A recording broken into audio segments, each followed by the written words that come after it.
আসসালামু আলাইকুম রহমতুল্লাহি ওবারাকাতু। যদি বা কালো কালো ভাব, যদিও বা একটু এলোপাথারি ভাব, চেহারা মলিন, সব কিছু মিলাই একদম গিজিমিজি দেখা যাচ্ছে। যদিও বা ভিডিও কোয়ালিটি একদম না, কিন্তু গুরুত্বপূর্ণ কথা বলতে যাচ্ছি। বন্ধুরা শুনবেন, যারা কোয়েল পাখি লালন পালন করেন তাদের উদ্দেশ্যে ভিডিওটি তৈরি।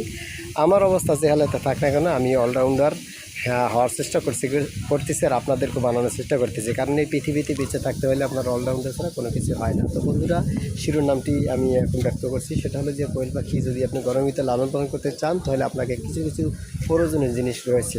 প্রচণ্ড গরম ভিতরে যদি কোয়েল পাখিকে সুস্থ রাখতে চান, তাহলে অবশ্যই এক নম্বর যেটা করতে হবে সেটা হলো আপনাকে গ্লুকোজ সিস্টেমে পানি ব্যবহার করতে হবে।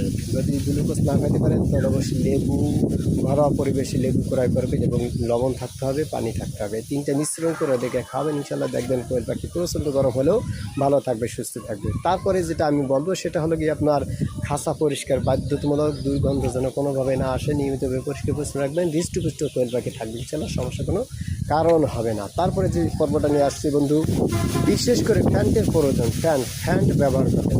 যদি আপনার অল্প স্বল্প খাঁচার ভিতরে আপনি লালন পালন করেন, তবে খাঁচা ফ্যানটি ব্যবহার করবেন। আর যদি আপনার প্রফেশনালিভাবে অনেক বড় আকারে ধারণ করেন, তাহলে অবশ্যই আপনাকে সিলিং ফ্যান ব্যবহার করতে হবে। আশা করি বুঝতে পারছেন ইনশাল্লাহ।